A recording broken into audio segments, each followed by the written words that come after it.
मदद। उस दिन सवेरे 8 बजे मैं अपने शहर से दूसरे शहर जाने के लिए निकला। मैं रेलवे स्टेशन पहुंचा, पर देरी से पहुंचने के कारण मेरी ट्रेन निकल चुकी थी। मेरे पास दोपहर की ट्रेन के अलावा कोई चारा नहीं था।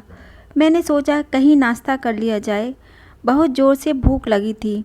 मैं होटल की ओर जा रहा था। अचानक रास्ते में मेरी नज़र फुटपाथ पर बैठे 2 बच्चों पर पड़ी।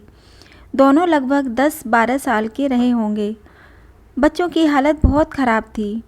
कमजोरी के कारण अस्थि पिंजर साफ दिखाई दे रहे थे। वे भूखे लग रहे थे। छोटा बच्चा बड़े को खाने के बारे में कह रहा था और बड़ा उसे चुप कराने की कोशिश कर रहा था। मैं अचानक रुक गया। दौड़ती भागती जिंदगी में पैर ठहर से गए।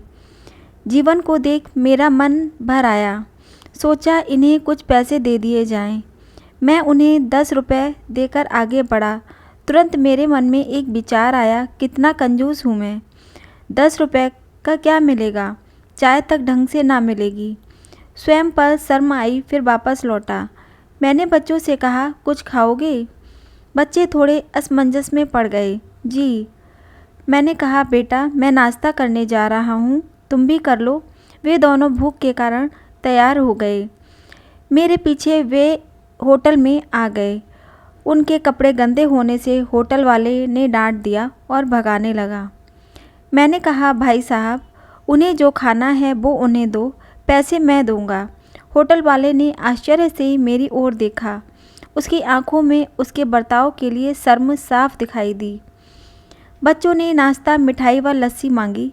सेल्फ सर्विस के कारण मैंने नाश्ता बच्चों को लेकर दिया। बच्चे जब खाने लगे, उनके चेहरे की खुशी कुछ निराली ही थी। मैंने भी एक अजीब आत्मसंतोष महसूस किया।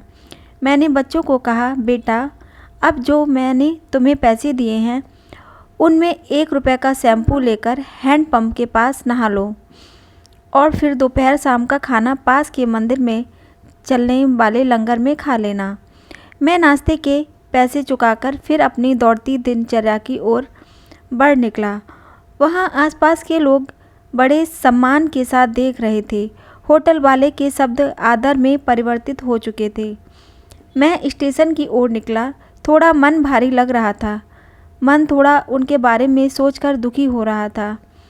रास्ते में मंदिर आया। मैंने मंदिर की ओर देखा और कहा, हे भगवान, आप कहाँ हो?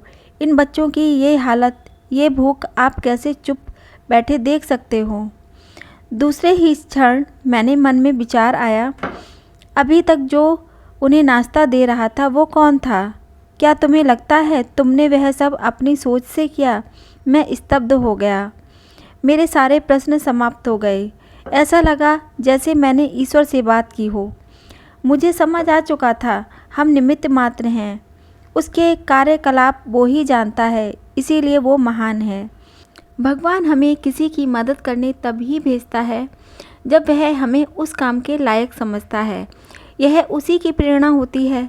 किसी की मदद को मना करना वैसा ही है जैसे भगवान के काम को मना करना।